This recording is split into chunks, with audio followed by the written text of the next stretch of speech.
our YouTube channel Islam and Philosophy Official. Subscribe the channel and press bell icon. Thanks.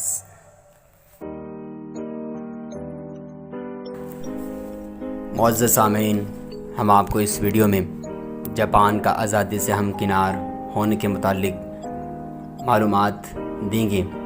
اس سے پہلے آپ سے گزارش ہے کہ آپ ہمارے چینل کو سبسکرائب کریں تاکہ ہماری ہر آنے والی نئی ویڈیو آپ تک بروقت پہنچ سکے۔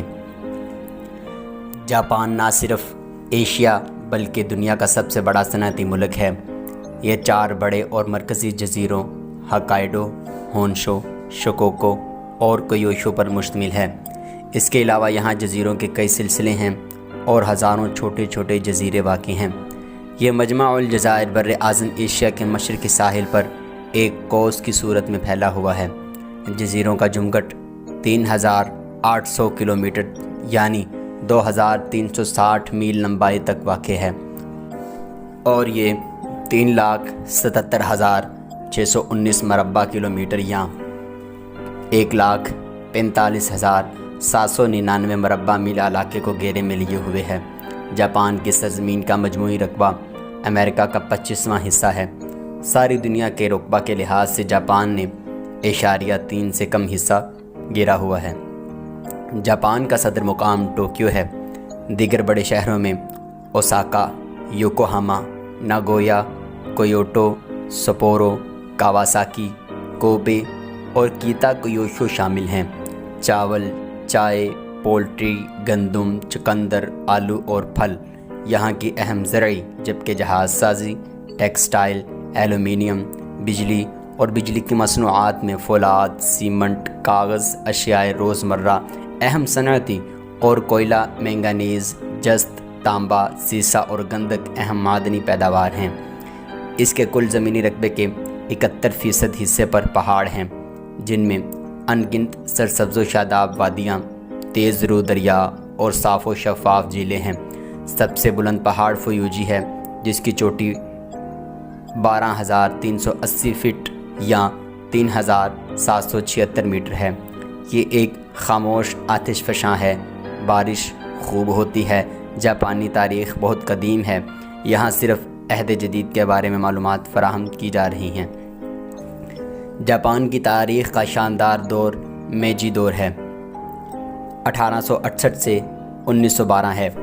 اس دور کا اہم ترین کارنامہ ایک ایسی جدید قوم کی تعمیر تھی جس کے پاس جدید صنعتیں، جدید سیاسی ادارے اور جدید سماجی معاشرہ تھا۔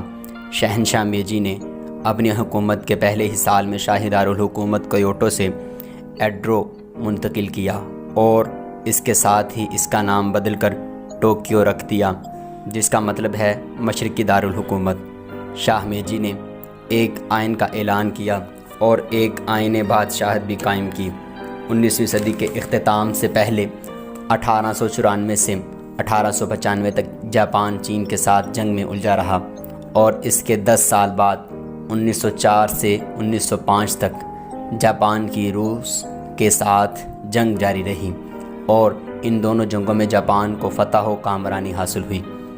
ان جنگوں کے نتیجے میں اس نے جنوبی ساکھالن کو دوبارہ حاصل کر لیا، جو 1875 میں کوریلی جزیرے کے بدلے میں روس کو دے دیا گیا تھا۔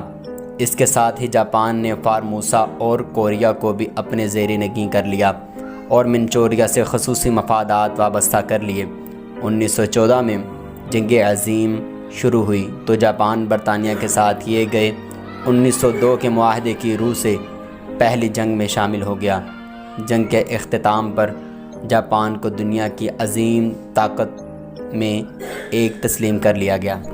شہنشاہ میجی کے انتقال 1912 کے بعد شہنشاہ تائشو تخت نشین ہوا اور تائشو کے جانشین 1926 میں جاپان کے آن جہانی شہنشاہ ہز میجسٹی ہیروہیٹو ہوئے۔ 1937 میں جاپان کی چین سے مدبھیڑ ہو گئی اور اس کے نتیجے میں جاپان 1941 میں بحر الکاہل کی جنگ تک پہنچ گیا۔ آخرکار 1945 میں جنگ و جدل سے تھکی ماندی ناتواں جاپانی قوم نے 4 اتحادی قوتوں کی شرائط پر شکست تسلیم کر اور ایک خصوصی شاہی فرمان کے تحت لوگوں نے ہتھیار ڈال دیے۔ اس کے ٹھیک 7 سال بعد ستمبر 1951 میں جاپان نے 48 قوموں کے ساتھ سان فرانسسکو میں امن کے معاہدے پر دستخط کیے، اور اپریل 1952 میں جب یہ معاہدہ عمل میں آیا تو جاپان کو آزادی مل گئی۔ اس کا اقتدار اعلیٰ پھر سے بحال ہو گیا، اور اس طرح ایک بار پھر جاپان نے ایک خود مختار ملک کی حیثیت سے اقوام عالم میں جگہ لے لی۔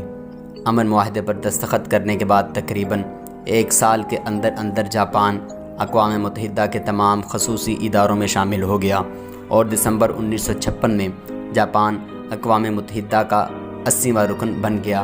اقوام عالم میں جاپان کی شمولیت اور اسے رکن تسلیم کیا جانا اس کے احیاء کی طرف اشارہ تھا۔ ملیں گے ایک نئی ویڈیو کے ساتھ۔ السلام علیکم ورحمۃ اللہ۔